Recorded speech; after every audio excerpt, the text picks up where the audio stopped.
Hello and welcome to Comic Culture. I'm Terrence Dollard, a professor in the Department of Mass Communication at the University of North Carolina at Pembroke. My guest today is cartoonist Hilary Price. She of the strip rhymes with orange. Hilary, welcome to Comic Culture. Thank you for having me. I'm so happy to be here. Thanks so much for joining us today. I wanted to ask a couple of questions about Rhyme with Orange. I get to read it every day in the Laurenburg Exchange. And it's a unique strip in that it's sort of like a Far Side, perhaps with a little bit more pun and literary references. But instead of being like a Family Circus square strip, it's a the traditional size and shape of a 3-panel comic. So I was wondering, what inspired you to use that particular format? Well, what happened was when I was first getting syndicated, I was always doing a panel-esque type strip. But if you look, it was very calculated, because if you look at the newspaper, there are so many more slots for a long skinny strip than there are for a square strip that my editor suggested that we go with that format size, because when you're selling the strip to newspapers, you just have better luck. So it's basically sort of reading the market and saying that if you want to basically play the game, you have to make sure that you're in a position to field the ball. Absolutely. And also, when I was working with him in development, I would put an intro panel in the strip, which is what you see every day, Monday through Saturday. And one time I dropped the intro panel from the strip, and he said, no, no, no, no, no, keep it. His belief was that a good cartoon, you'd be able to recognize the character from the, what's the word? Silhouette. From the silhouette. And because I didn't have any characters, the silhouette of the strip was going to be that initial rectangle box followed by a long skinny rectangle. So you would know as you were opening the newspaper, before you actually could read the words, oh, that's Rhymes with Orange. Well, it's true, because when I think of Family Circus, I always think of that circle. And when I think of Dennis the Menace, he's the little square. And when I think of Rhymes with Orange, there is always that one little thin panel that has the little character way at the bottom saying something that in a way sort of sets up the strip, maybe sums it up in a different way than the punchline. Yeah, and generally I think people read the strip, they'll read the title maybe, then they'll read the joke in the main panel, and then if they're in, they'll go back and read the little piece. I don't know if that's your experience, but that's what I've noticed. You know, it is interesting, because I've been reading a lot about the Z flow of comic book pages, and it's one of those things where you look at the title and you kind of skip the little character at the bottom until you read the main panel. At least that, as you're saying, that's been my experience. And it's interesting that it's calculated, and it seems almost as if that second joke within the joke is the toughest one to come up with. Yes, it's the thing that stalls me, because it's like, oh, okay, I got it. And sometimes it comes, easily, and sometimes you'll see on the file, I'll be like, okay, this date, and then needs intro joke. So I'll do it in stages, and it helps sometimes to sleep on it and come back, and that's the last thing I do sometimes. And Rhymes with Orange, I've only been familiar with it since I moved to North Carolina in the late 2000s. And I was just wondering... that rolls off the tongue. Doesn't it, though? I'm just so eloquent. I was wondering, basically, when you got started and when Rhymes with Orange first hit the newspapers. Okay, so it's now in its 21st year, and I got started in 1995. And at the time, my claim to fame is that I was the youngest woman. I'm the youngest woman ever to have a syndicated cartoon strip. So I was 25 at the time that it got syndicated. And the way that it happened is that this was pre-internet-ish. The internet was still this awkward, in its awkward place. And so I got a book called The Cartoonist Market, which now is an offshoot of was an offshoot of the Graphic Designers Market that's still in print now. And it listed all of the markets and the addresses of like Chess Magazine or Tennis Magazine, or these are the different syndicates, any kind of market, and the address, what they were looking for, the address, and what they would pay.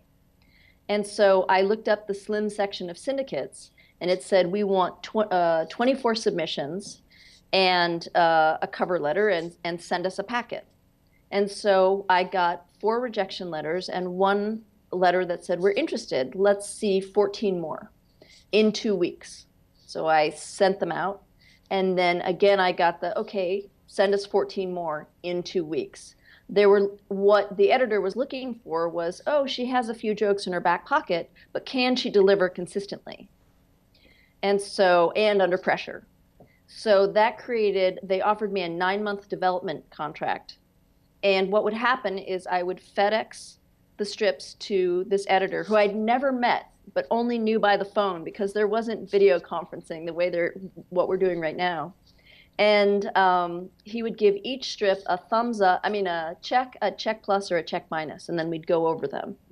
And then at the end of that development contract, they offered me what amounted to a 15-year contract. I had to sign a 15-year contract. Wow. Because their idea was that it takes a strip about 5 years to get its legs.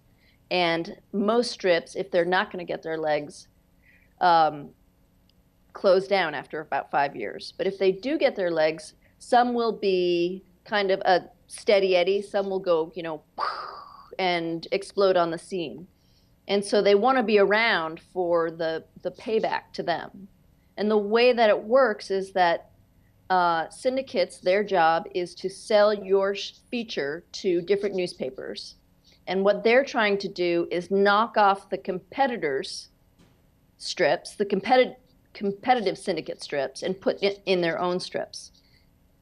And they take 50% of your revenue. That's how it works, which is kind of like how an art gallery works.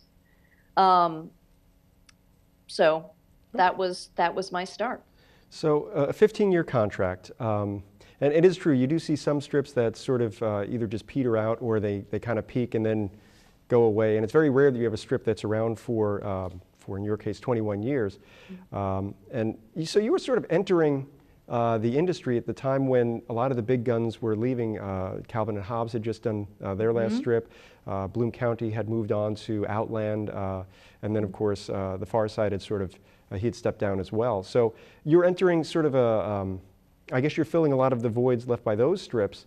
So you're 15 years in, it's time to renegotiate. The strip kind of explodes, I guess, because you're still doing it all these years. Well, let's. I don't know if it got to explode. Mine was like a slow and steady rise. And I'm in about a little under 400 papers now, which puts it at a medium strip.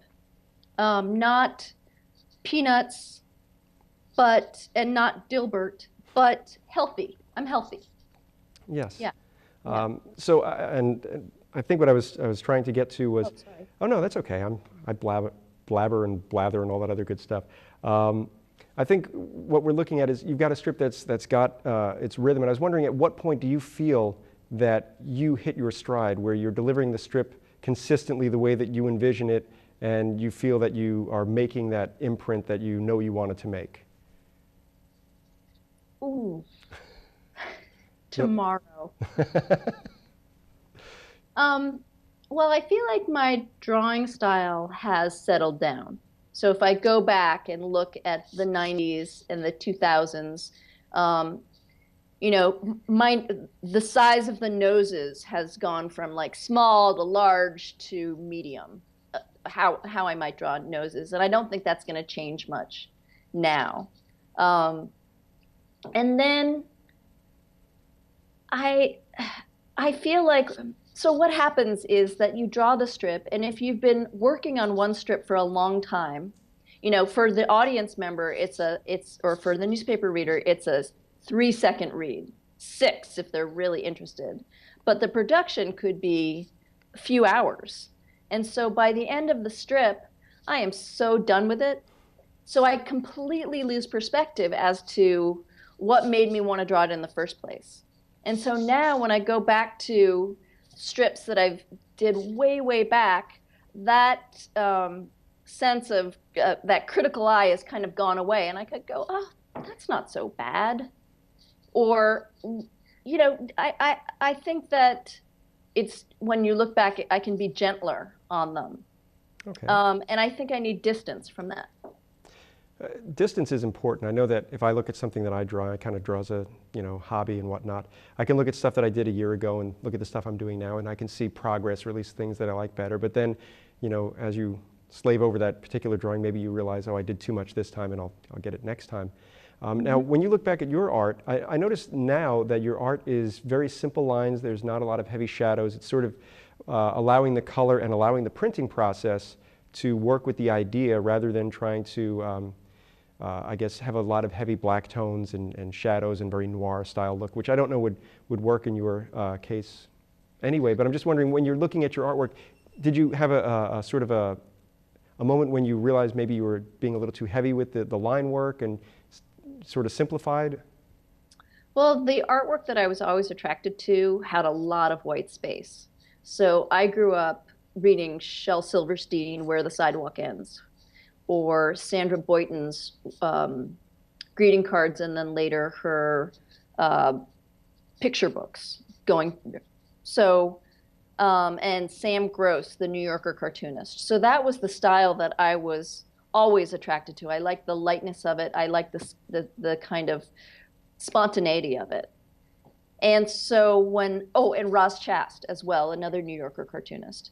So I feel like there were times when I might have tried to dabble in shading, but I like the two-dimensionality.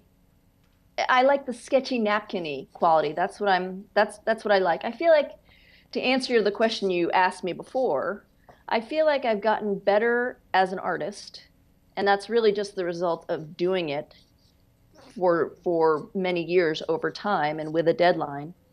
And I've gotten better at backgrounds. Again, it's just, I'm not actually drawing, when I'm with cartooning, you're not actually drawing things, you're drawing symbols of things. And so I think that I've gotten better of, I need a bush here, which looks a little bit like a cloud, or a building here, which looks a little bit like a rectangle with smaller rectangles inside of it. So I'm better at creating a space than I used to be. And I guess the simplicity of those symbols, they still inform the audience. We still get the sense that, it's somebody at the store. Or there was one that made me laugh. I think it was around St. Patrick's Day, where you sort of poked fun at the hipsters, where it was an organic pale ale or something instead of just the green beer. A 4-leaf clover infused pale ale. I know hipsters are easy targets right now. Now, it looks like a lot of your targets are sometimes plays on words, some pun craft, and the hipsters. And I'm just wondering, what is it about? Is it a pop culture thing? Is it just your background? I'm not sure. No, well, so I was an English major in college, and I loved it. And I think it was great preparation for cartooning, because if you think about writing a paper, what you're doing is you're trying to take two disparate ideas and find the connection between them. That's an English paper, that's a cartoon. And I'm not a pop culture person. I couldn't list off the 10 newest shows or anything like that. I'm a newspaper reader. And so when I'm reading the newspaper, I feel like I'm not looking so much for stories, but just for topics. And in terms of hipsters, that's who's around these days. If I were to draw a person in their 20s 10 years ago, you could go back and they wouldn't look like that. It was more of a goatee back then. Mm-hmm. So, in bangs, I would never draw bangs 10 years ago, because that's not how a lot of women wore their hair. So, or my peers or something like that. So, yeah. It sort of changes with the times. Yeah. And I guess that's what keeps the strip alive. It's that there's always that, as life happens, the strip changes. Yeah, and humor is very contextual. So somebody going back 10 years from now, the hipster jokes might not resonate with them because they're not breathing it. Now, I wanted to touch base on one strip that I read recently, I think it was back in March of 2016, that featured a same-sex couple, two women, getting ready for bed at night, and one is setting up a white noise machine, and she makes a joke, "I'm setting this to sullen silence." And whereas a lot of people in the country would think, oh, it's a funny joke, some people may object to the fact that it's a same-sex couple in their newspaper. And I was wondering if there was any blowback from that strip, or if that's something where you never hear anything about it.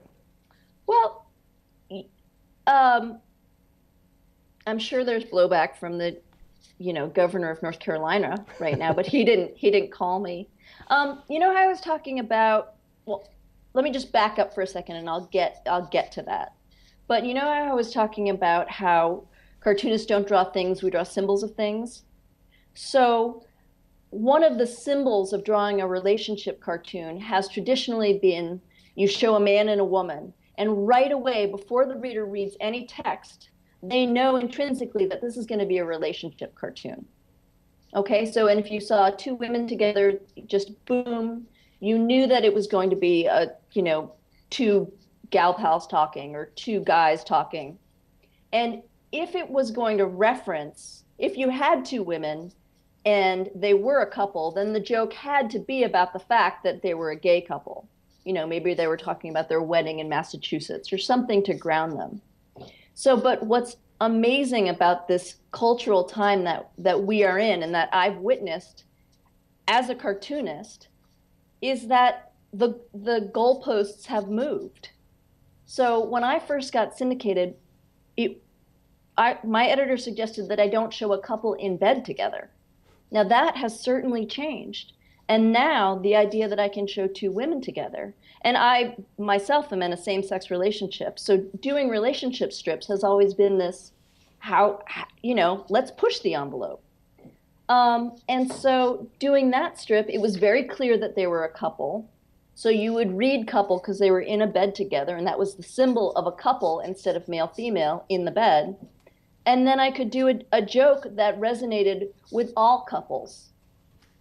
It's true. I mean, it was a funny play on the white noise and everything else. And you talk about the symbol of a couple, and the fact that this is something that's I guess becoming a hot topic.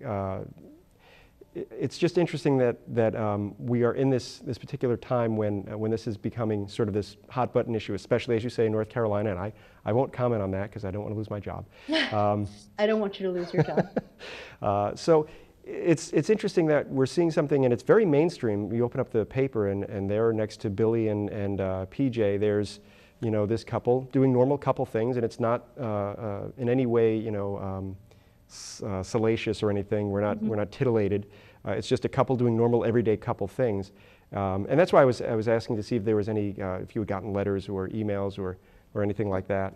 Well, so the Minneapolis Star-Tribune called me to say, hey, we just noticed this. Have you, and we saw some comments on Facebook. There maybe have been one comment on Facebook that was negative, one or two, and plenty of positive things. One person said, like, you're bringing the 3D world into 2D. And the newspaper comics page has always been this very conservative, like the last bastion of the 1950s in the newspaper, because all the topics, you flip, like it might be murder on page 1 and pestilence on page 2 and terrible thing on page 3, but you get to the comics and it's this 1950s world. And so it is rather a conservative place, but the rest of the news is not. And so it's kind of bringing the comics page up to speed with the rest of the newspaper. And I think that there weren't a lot of negative press on this one, because the people that would try and reach me via Facebook, they're a generation that is so used to the idea of same-sex couples. I haven't gotten any handwritten scrawls. Right. So. I recall back to the Charles M. Schulz, when he introduced Franklin, he received many letters, a lot of them very angry, because he introduced an African-American character to the world of Peanuts. But it seems that we're about the same age, and I remember reading the newspaper in the 80s where you had strips that kind of pushed the envelope, whether it was Doonesbury or even if it was the very subtle For Better or For Worse, where you had these characters living real sort of lives, or at least, as you would say, a symbol of the real life. And I believe there was the character of Lawrence in For Better or For Worse, who there was a Groundbreaking. groundbreaking strip where he comes out as gay, and that newspapers had the choice between the strip where you mention it or the strip where you don't. And I was fortunate enough that at the time Newsday on Long Island ran that strip. Mm-hmm. Mm-hmm. And that was so great at the time. And again, the topic was his coming out. And same with Andy in Doonesbury, his gayness, and then the fact that he had contracted AIDS. So this is kind of that next step of A, not men, but women. And B, it's not about the fact that they're a gay couple. It's just about the fact that they're a couple. But this wouldn't have been able to happen had you not had these previous artists breaking the ground. Absolutely. So let's talk about your interest in cartooning. Now, you said that you were an English major, and I thank you for your service. So what was it that got you out of the world of whether it was academics or whether it was being the novelist that made you kind of say, you know what, I'm going to try this cartooning and see what happens? So when I graduated college, I wanted to get paid to write. And I realized early on that in my English major career, that an 8-page paper was my absolute max. So, you know, a 20-page paper became for me, 3/8. So I feel like I'm now paid to write in my job. I'm just paid to write short sentences. But when I graduated, I thought, well, where can you get paid to write? You can't just suddenly whip out a novel. I thought, oh, okay, I'll be a copywriter. So I put a portfolio together, like of mock ads, and some of them had cartoons in them. And that it was actually the cartoons for, ducks talking about wanting to buy bread, that kind of thing, all mock stuff, that caught the creative director's eye. And so he saw something in there. And so I was freelancing for a little bit of time there. And I found that, so one of my clients was small banking, and another one of my clients was industrial weed killer. And it was something where it was intellectually challenging, coming up with something pithy, but it wasn't feeding me here at all. And so I think that was, and a lot of the people I was working with were frustrated writers. And so that got me motivated to get the book, The Cartoonist Market, and see if I could try my hand there. And unlike a lot of strips, we talked about the actual layout of the strip and the rather savvy business move that you made to stick with that, I guess, rectangular shape. But I don't know of too many recurring characters that are in your strips. It seems that one day we could be seeing sharks complaining about eating, somebody who crossed the mafia, or we could see. I got an email about that saying, "How could you?" I haven't responded to it yet. See, it's funny what people respond to. So I'm just wondering, when it comes to this, it seems like there's a dog that kind of appears more often. I don't know if that's just the way that you draw dogs, or if that's a character that you kind of work with. So I'm just wondering, when you're writing these strips, do you ever think that there's a recurring character that's going to come back because this joke would work best with that one? Yes and no. So none of my characters none of the places or animals or people I draw have names in my head.